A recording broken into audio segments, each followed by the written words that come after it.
Hi everyone, and we're back again for another episode of what we're calling SomeCast. It's our podcast series for Something Raiders. I'm Cameron, and this time I am joined by Raymond, Luke, Graham, Mark, and Nick. Say hi, everybody. Hi. Hi, everybody. Hello. I'm sorry. Thanks for the literal interpretation, Mark. So, today's topic was VR gaming. So, we're breaking it up a bit from World of Warcraft and Overwatch and talking about one of the most expensive gaming hobbies you can have. So, just let's jump in first off. Who here actually owns VR gear? It's just you and me, isn't it, Graham? Yep, and that was because I didn't own a house back when I bought it, and now I do. And I have no money. Jeez. And just quickly checking, Mark, you the only one in here that hasn't played VR so far. Yes. Okay, so you get to give us the opinion of somebody that's completely outside of the ecosystem and hasn't even touched it. Basically, my opinion in all these casts. How rude. Wow.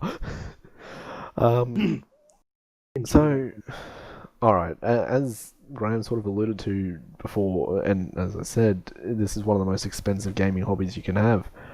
How does everybody feel about the cost of entry into VR gaming? I think it's completely fair and balanced, and honestly, it should cost as much as an actual computer. Well, I suppose the real question is how much does the cost these days differ from that of a typical gaming console? It's about double.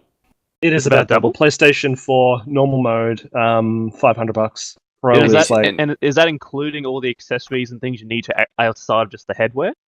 It includes everything you need to play it, except the computer. you need to buy the computer yourself. But to be fair, you could say the same thing about a console. Console doesn't come with a TV. So, just looking it up right now, basically an entry level, well, no, not an entry level, but like if you want one of the premium PC based ones, the minimum cost is $900 for the kit. Okay. And Entry level's about $300 if you're talking like a Daydream or something like that. As long as you have the really expensive phone to go with it. yeah, but I'm questionable about using a phone for your VR. Like, how many games are you really going to do in that? And then, like, do they even do the motion controls and stuff for that? No, they don't. That's literally VR video. Basically a really fancy way to watch 360 video. Yeah. Actually, just checking now, the PS4 version of it is $420. So Okay, well that's not that unreasonable. Because if you were to look at the VR from being the perspective of, okay, it's like a gaming console, you buy it and then you buy a bunch of games to play on it, obviously. 400 isn't outrageous. It's no different to, like, say, a Nintendo Switch these days. It's new-ish. So being around that price range for the time it has been, eventually it'll drop off. But I suppose that also comes down to the popularity of it. These days, a lot of people still getting into VR, so they probably still see a good market to keep it around that price range. Yeah, but I think the point that also needs to be brought up there is that if you're getting into the PlayStation VR, it's $420 for just the headset, and if you want the motion controllers, which that means you've got to use the PlayStation Move controllers, that's then $120 extra for the controller. Well, there you go. That's where my ignorance of not owning one comes in. I wasn't even aware that you had to pay extra for the motion control. Yeah, that's just... It's the split up difference. That's kind of like the Oculus original split up. So they've kept that framework. Yeah. That Oculus dropped away from. Yeah, I also remember. I don't know. Is there any clear-cut winner these days, and what is seen as the best in VR gaming headsets? I don't know. I really enjoy Cameron's. I know when they first came out, typically a lot of people questioned why we had so many because there was almost no difference. But is there any major outliers that say one is definitely better than the other? Hasn't HTC done dive straight into they've gone They've stopped making phones now. Aren't they making VR? Or did I read that wrong? Well, VR seems to be just about their main business model now that the phones business has dropped off a lot. They stopped making HTCs. Yeah, so Yeah, they went to foldable phones before foldable screens were ready. It's a slight problem. but yeah, Luke, on your question, yeah, at least in my opinion, the HTC Vives have basically been, this is the top level if you want this the best quality gaming experience. Graham, you're an Oculus owner, aren't you? Yeah, I'm an Oculus owner. Is that the same assessment you would make, or are you? That the Vive is a bit, yeah. I don't know how. I don't know who's the winner these days. I have to admit, when I do a bit of research, I see that a lot of people just put them all in the same basket and just say pick the one that you're most comfortable with. Yeah, I think the Vive's really good if you don't have a lot of USB ports, or if you've got really nice power points in your corners, and yeah, you want to set up a large room. Or even Okay, if so you want to do something on the go, Vive's probably the pick. Oculus is really, you have to set up a space. oh, okay. So what you're This is saying is that some of the companies have actually manufactured their gear to actually have different installation requirements. Yeah, because Oculus has cameras versus Vive has The infrared sensors. infrared sensors. The only cameras are on the actual headset. Yeah, Oh, I see. it's Yeah. more LiDAR rather than camera based. Yeah, well, I don't know what people's thoughts are on the technology difference, but to me, like, I'm a Vive owner, and I think the Vive works really well. Like, there's nothing I can really say. Nah, this is where where it falls over. Yeah, I think the technology is just I can think of somewhere where you would, where I can say that the Vive would fall over. yeah. Where you misjudge where the couch is. yeah. So the Vive has the advantage. That's the there. person falling over, not the Yeah. Vive. But the Vive has is the advantage technically there of falling you over can because turn it's on the attached to camera. your head. That is one massive thing for the Vive for me. That you've got that Guardian, like you've got that system where you can see through the headset if you need Yeah, to. it has like a little light grey outline that shows you your playable box, and it lets you know when you're stepping out of that box. Yeah, I've only hit my TV once. Yeah. Well, that's good. That's good to hear. Yeah. So what you're saying, Graham, is that the Oculus doesn't have that little spacing parameter where you can set up your zone before you begin? Oh no, it's got the Guardian system. I think the Guardian system on Oculus is actually better than the Vive's. It's got a real, like, even if your motion controller passes through the Guardian system, it will show a big bright blue, very cyberpunk wall Oh, okay. that you've passed through this area. You're outside the Guardian zone. Yeah, you better check yourself before you wreck everything you own. I think Vive's gotten better in that regard recently, because I remember when I first bought my Vive and it was, okay, how do I actually tell where the boundaries are? But now, like, even as I'm walking towards a wall, it even like a meter out, it starts getting a faint outline of there's where the boundary line is, and it almost seems to be the faster you're moving towards it, the brighter it gets quicker. Yeah. So I think they've made some solid improvements there. But It's how still do you not perfect. How do you feel about switching on the camera when you need to? Is it useful? I haven't. You Is haven't? the short version. Even when setting up the boundary, because I'd find that a lot easier to set up the boundary on the Oculus if I could actually see. No, you don't need the camera on. You don't need the headset on to set the boundaries for the Vive. Okay.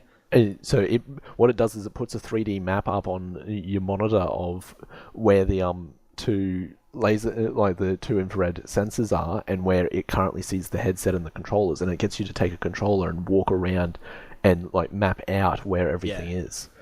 Yeah, mine does as well, but it's just really nice to just check it. Yeah, okay, that's the right space that I can see with the headset. Yeah, so I haven't done it with the headset before, but yeah, it's proven pretty good so far. Of the only one that I've been a little bit iffy about is how far back from the TV to say is the boundary line of. I'm not going to hold the controller right up against the TV to map the boundary, but there's been a few times where it's like, oh, I'll hold it like a little bit back, and then it's like, well, the boundary's actually really close because it seems to put a little bit of just the way it's spaced the wall. Yeah. Yeah. Anyway, getting a bit further along, what do you think about the cost? Sort of, probably the biggest thing is the options in the environments. Like Oculus has got their Oculus Home, Vive's got Steam. Basically. Just quickly on the costs, right? Is there like what's the maintenance costs for these headsets? I know it's $1,000 up front for the headset itself, or 400 or whatever. But like, do you have to? Are there any excess costs that come across over time, Graham and Cam? Oh, I can't comment for all of them, but at least for Vive, it feels like by the time any of this breaks, it's going to be so obsolete that I'll just buy new at that time. Yeah, Oculus as well. My controllers have hit the fans, they've hit anything, and those things are just tough as nails. They're going really well. All right, cool. Well, that's good. And that's actually one thing I do like about the Oculus ones. They've got nice little finger guards that if my fan is going and I stick my hand up into it, it hits the controller rather than my hand, which is really good. Have you considered not turning the fan on? Yes, it's usually that I've left the fan on previously. Have you considered not playing tennis? The problem is playing the climb, which... is that what's doing it? Yeah. Oh god. So, yeah. Graham, what's been your big game, like your big critical games for it so far? Like, I got to admit, after I bought mine, it was, well, except for wanting to dabble in Skyrim VR and Elite Dangerous VR, there wasn't anything really screaming, yep, this is your big selling VR game. Yeah. Probably definitely the climb for me. I'm massive enjoyment. Crytek, it's beautiful. Let's be honest, it's Crytek. Yeah. Well, but that comes under it. A lot of what they're calling VR games are more like VR sightseeing tours. Yeah, but that one was actually a VR game. Yeah. Then there's then there was Robo Recall, which was hell yeah, that unreal. Epic did a good job on that before they've completely just decided to not do anything other than Fortnite now. Yeah, that is their business model. Actually, okay, Mark, as a complete outsider, is there any game that you've seen so far that would make you go, yep, I would love to play that in VR and I would be prepared to put down cash for the equipment? Two different questions there, but there's a ton of games that they look cool, like the Beat Sabers, and like just those random storyline ones or like the horror ones look pretty cool, but I just don't want to put the money down for it. I've got enough stuff to do and play as it is, and it's just not something that I feel like investing in. Okay, so is it more of a time thing for you then? It's not a situation of you don't see yourself liking the VR, or you don't see yourself just wanting to play with sort of equipment that it comes with. It's just a timing thing. Yeah, like it seems like great technology. Like over the years I've done everything, like the light guns and fucking iToy and the Wii controllers and all that sort of stuff, and Kinetic for Xbox, but I don't know, just time constraint, I guess. So I don't really feel like getting invested in something new. The first dip of VR back on the PlayStation 2 and the Xbox. What was it called? The iToy. The iToy. Yeah, the PlayStation. iToy. That was so much fun. That was probably more along augmented reality, but yeah. Look, I mean, it's close, Cam, okay? It was close. Back then, we could dream that was VR. That's the thing. A huge amount of this has just come from the motion control development, because I think that's the biggest holding point at the moment. Of you need good motion control games, because VR with a controller is nauseating. Yeah. I've heard lots of stories, and I quite enjoyed the tale you gave us with Skyrim. Actually, Nick, did we convince you to play Redout when we did? Yep. Yeah. How'd you cope with that?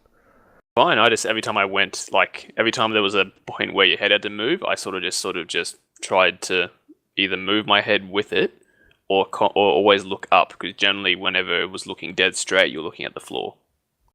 So you had to be able to see forward, but whenever there was a loop-de-loop bit in it, and if you sort of had to keep looking forward, because looking directly at the ground just gave you basically a headache.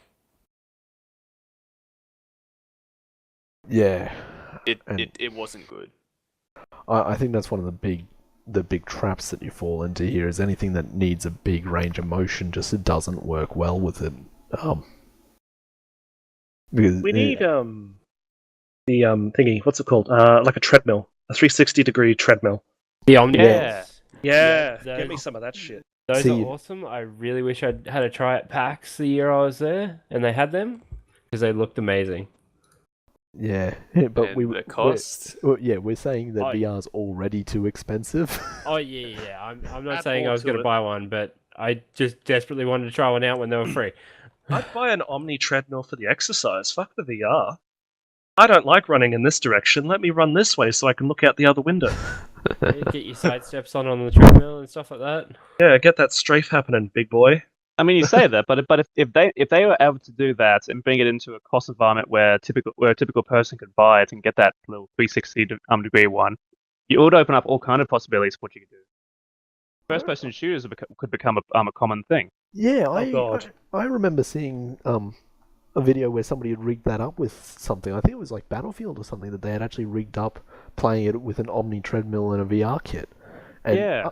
I was looking at that and thinking that would be great, but there's no way in hell I'm spending that much cash.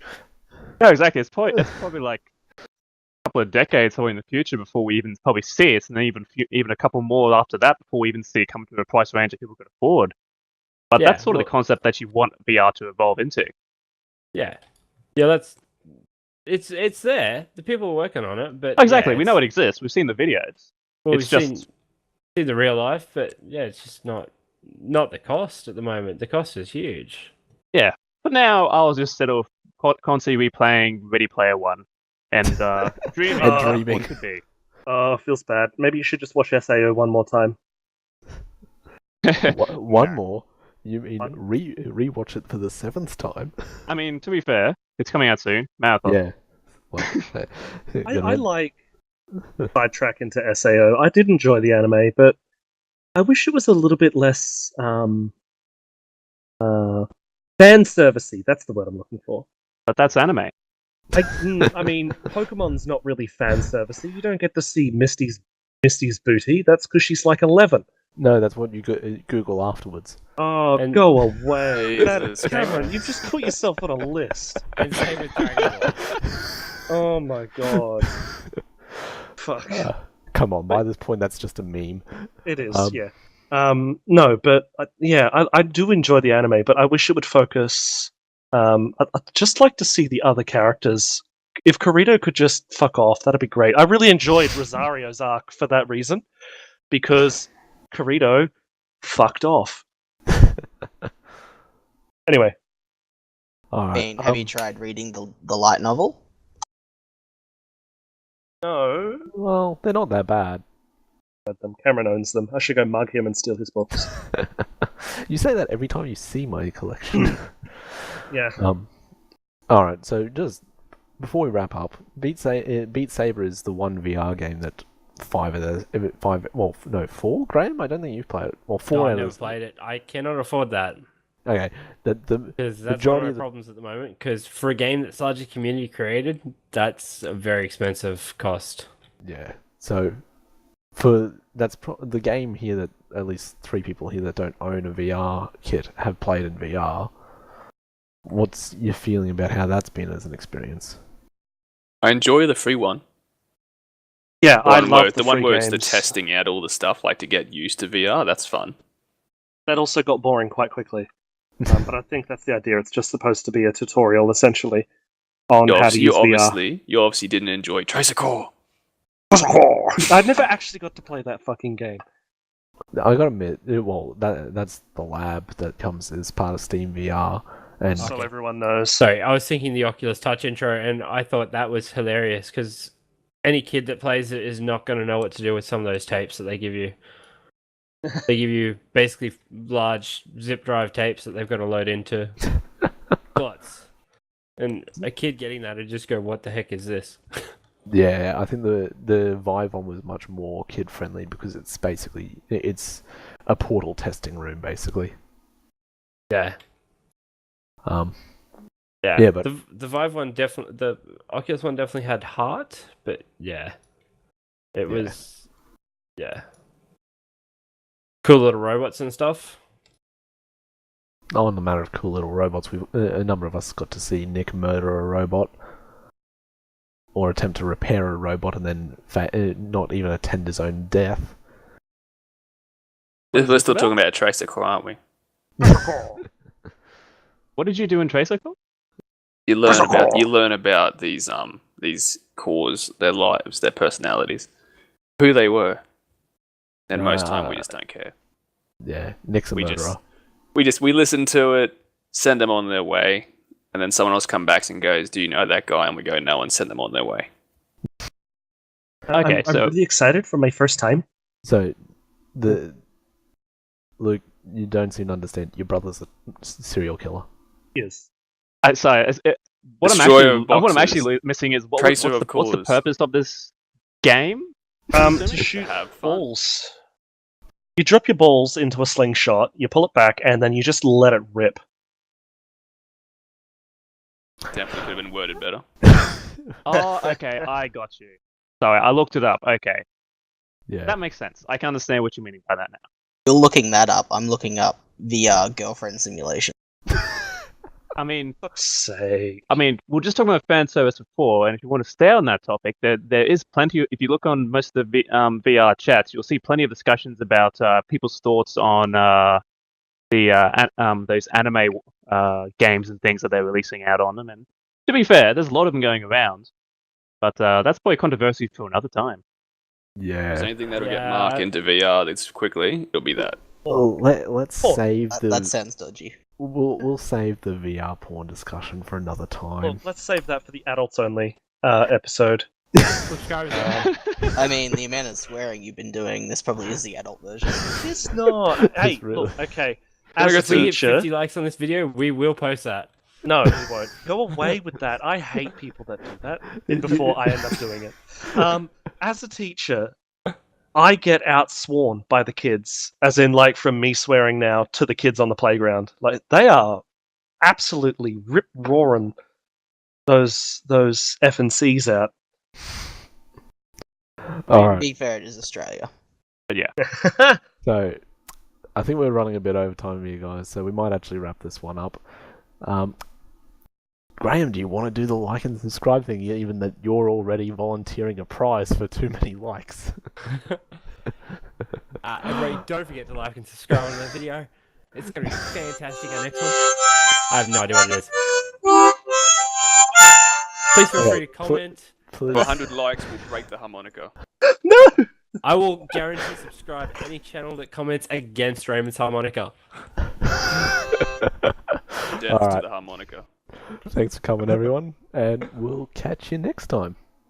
Alright, bye, you fucks. Yep. I shouldn't probably swear at that one viewer we have. I love you, one viewer. I just don't like Graham threatening my harmonica.